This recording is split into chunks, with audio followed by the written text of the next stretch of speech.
ሰላም ጤና ይስጥልን። እንደምን ሰነበታችሁ? እንደምን አደራችሁ ተመልካቾች? እንግዲህ አርዲስ የሚለው ትርጉም ምንድነው ከሚለው ጀምራለሁ። አርዲስ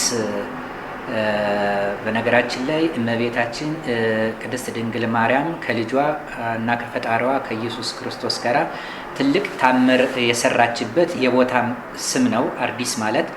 ሁለተኛ አርዲ በአፋር ቅሬተ አካል ወይም አጽም ነው።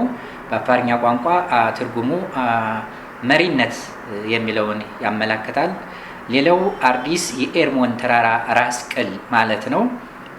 በሌላ በኩል ደግሞ አርዲስ የተሰነደ በአግባቡ የተደራጀ ማመልከቻ የሚል ፍቺዎችን ይዞ እናገኘዋለን። በዚህም መሰረት አርዲስ ሚዲያ የኔ የዩቲዩብ ቻናል ስያሜ፣ ቴሌግራም ቻናል ስያሜ፣ የፌስቡክ ቻናል ስያሜ ሆኖ ይቀጥላል። ሰብስክራይብ ያደረጋችሁ እያመሰገንኩ፣ ሰብስክራይብ ያላደረጋችሁ ደግሞ ሰብስክራይብ እንድታደርጉ ፎሎ እንድታደርጉ ጥሬን አቀርባለሁ። አብራችሁም ከኔ ጋር ከቆያችሁ ብዙ ሀሳቦችን ስለምንቀያየር ማለቴ ነው። ምክንያቱም እዚህ ዓለም ላይ ኦልሞስት ስንኖር የማወቅ ያለብንን አውቀን መያዝ ያለብንን ይዘን መተው ያለብንን ትተን ወደፊት መገስገስ ስላለብን የዓለም ነባራዊ ሁኔታም እንደዚያ ስለሚያሳይ ማለት ነው። ስለዚህ በአርዲስ ሚዲያ የሚቀርቡ ትምህርታዊ ፕሮግራሞች ምንድን ናቸው የሚለውን ደግሞ አጠር አድርጌ ዋና ዋና ነጥቦቹን እነግራችኋለሁ ማለት ነው።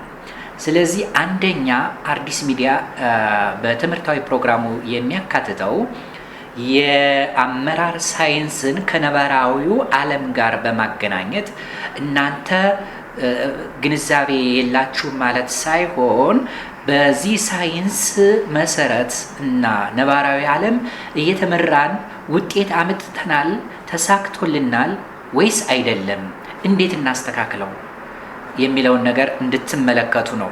በዚህ የአመራርነት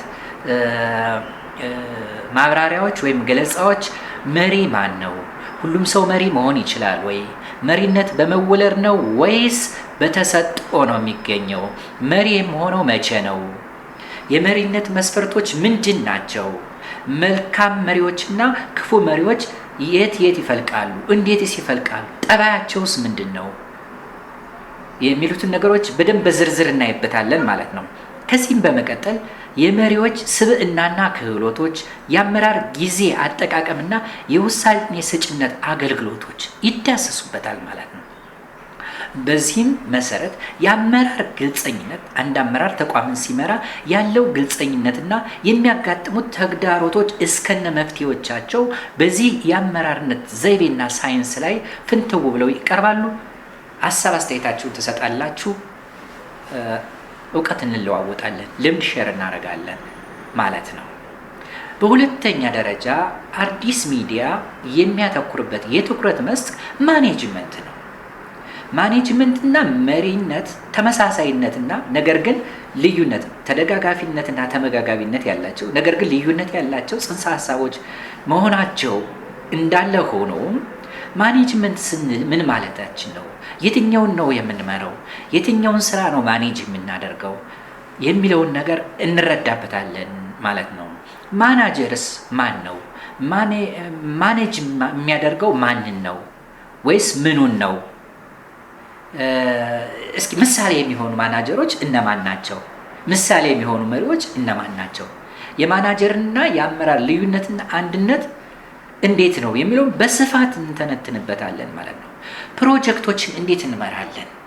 ፕሮጀክቶችን እንዴት ማኔጅ እናደርጋለን የሚለውንም በዚሁ ውስጥ የምንዳሰስበት ዋና ዋና ነጥቦች እነዚህ ናቸው። ወደ ውስጥ ጠለቅ ብለን ስንገባ እንግዲህ ባህር ውስጥ ውሃን ወይም ሐይቅን ውስጥ ውሃን ፈልቆ መጨረስ እንደማይቻል ቢሆንም ሳይንሱ፣ እኛ ግን ለእኛ ለህይወታችን የሚጠቅመን ወይም ደግሞ ለስኬታችን በር ከፋች የሆኑ ነገሮችን እንረዳበታለን ማለት ነው።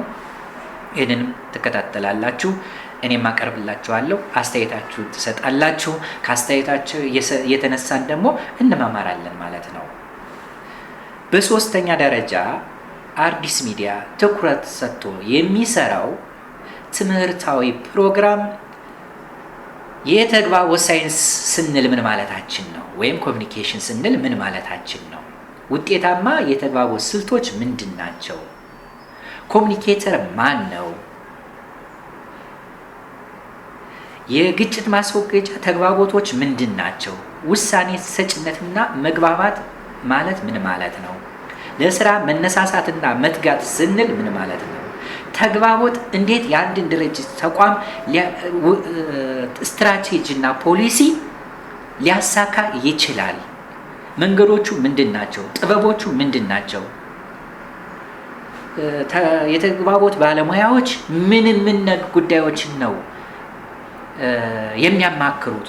ለመሪዎች የሚያሳዩት አቅጣጫ ምንድን ነው የሚለውትን በደንብ እናያለን። ሙያተኞች ግንኙነት የሚያደርጉበት መንገድ ምንድን ነው? የሚዲያ ግንኙነት ስልታችን እንዴት ነው? ማህበራዊ ሚዲያ አጠቃቀማችንና ተደራሽነታችን ምንድን ነው?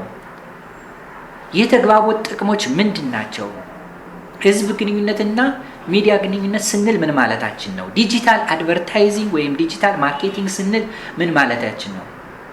በነገራችን ላይ በዓለምም ሆነ በሀገራችን በርካታ ማስታወቂያዎች አሉ። እነዚህ ማስታወቂያዎች ህጋዊ ባክግራውንዳቸው ወይ ምንድን ነው? አንድ ማስታወቂያ ሲሰራ ህግና የአንድን ሀገር ህግ መሰረት አድርጎ ነው የሚሰራው።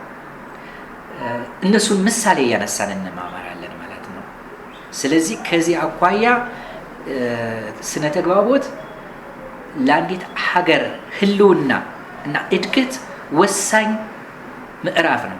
ተግባቦት በነገራችን ላይ በአንድ ቀን ሰላም ማድረግ ይችላል፣ በአንድ ቀን ደግሞ ጦርነት መክፈት ይችላል።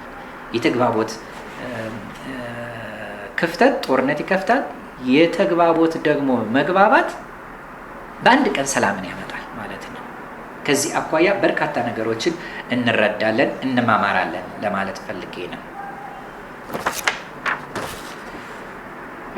አዲስ ሚዲያ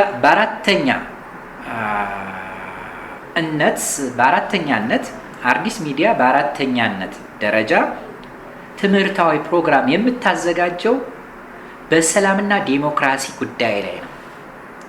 ሰላም ከሌለ ምንም የለም፣ ዲሞክራሲ ከሌለ ደግሞ ሰላም የለም ማለት ነው። ስለዚህ ሰላምና ዲሞክራሲ የአንድ ሳንቲም ሁለት ገጽታዎች ናቸው። ሰላም ነን ስንል ምን ማለታችን ነው? የሰላም መለኪያዎች ምንድን ናቸው? የዲሞክራሲ ፍላጎት የሚሳካውና የዜጎች ተጠቃሚነት የሚረጋገጠው መቼ ነው? ግጭትን የምንፈታባቸው መንገዶች በተግባቦት ላይ እንዳየ ነው። እዚህ ላይም ሰላምና ዲሞክራሲን ለማምጣት እጅግ በጣም ወሳኝ ሚና ስለሚጫወት ዓለም አቀፍ ተሞክሮች፣ ሀገራዊ ተሞክሮች ሁሉ የሚታዩበት የሚተነተኑበት መድረክ ይሆናል ማለት ነው። ስለዚህ በአራተኛ ደረጃ አዲስ ሚዲያ በዩቲዩብም በፌስቡክም በቴሌግራም ቻናሉም የሚያስተዋውቀው ትምህርታዊ ፕሮግራም እና የሚያቀርበው ዝግጅት ሰላምና ዲሞክራሲ ላይ ትኩረት ያደርጋል ማለት ስንል ይህን ማለታችን ነው ማለት ነው። በአምስተኛ ደረጃ አዲስ ሚዲያ በፌስቡክም ሆነ በዩቲዩብ እንዲሁም በቴሌግራም በሌሎችም የአማራጭ ዘርፎች የሚያቀርበው ትምህርታዊ ፕሮግራም ወይም ደግሞ ልዩ ልዩ ሁነቶች በተግባርም የተደገፉ ዲፕሎማሲና ፖለቲካችን የሚል ይሆናል። ዲፕሎማሲና ፖለቲካችን ምን ይመስላል? እንደ ዓለም በአውሮፓ፣ በአሜሪካ፣ በአፍሪካ፣ በኤዥያ አሁን ያለው ውጥረት ይታወቃል። ይሄ ሁሉ የዲፕሎማሲና የፖለቲካ ጉዳይ ነው። ስለዚህ ፖለቲካን ማስተካከል ዲፕሎማሲን ለማስተካከል ይጠቅማል፣ ዲፕሎማሲን ማስተካከልም ፖለቲካን ለማስተካከል ይጠቅማልና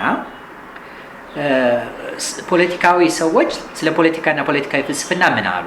ፖለቲካ ሁሉ አይጎዳም፣ አይጠቅምም። የፖለቲካን መምረጥ የተሻለውን መምረጥ የዜጎችን እድል መወሰን ነው። ስለዚህ ጤናማ ፖለቲካ ጤናማ ዲፕሎማሲ ያመጣል። ዲፕሎማሲ ምንድን ነው? አሮጌውና አዲሱ ዲፕሎማሲ ስትራቴጂዎች በንጽጽር ይቀርቡበታል።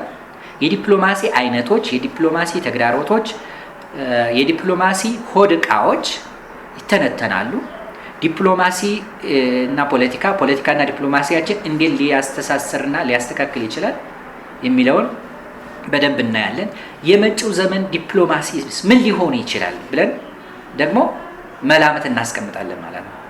ስለዚህ ከላይ የጠቀስኳቸው ዝርዝር ትምህርታዊ ፕሮግራሞች መከታተል የምትፈልጉ እንዳያመልጣቸው ለወዳጅ ዘመዶቻችሁ ማጋራት የምትፈልጉ ደግሞ ይህንን ቪዲዮ ሼር እንድታደርጉ፣ ሰብስክራይብ እንድታስደርጉ፣ ቴሌግራም ቻናል ውስጥ ያልገባችሁ ቴሌግራም ቻናል ውስጥ እንድትገቡ፣ ፌስቡኩን ፎሎ እንድታደርጉ በዚሁ አጋጣሚ ጥሬን አቀርባለሁ። በሚኖረን ቆይታ ብዙ ተሞክሮች፣ ብዙ ልምዶች የምንከፋፈልበት ይሆናል። ከእናንተ እማራለሁ፣ እኔም ግንዛቤ እፈጥራለሁ። ለዓለም ሕዝብ ሰላማዊ፣ ዴሞክራሲያዊ እና ፍትሃዊ የሆነ ዘመን እንዲፈጠር ጽኑ ፍላጎቴ ነው። አመሰግናለሁ። ቴንኪው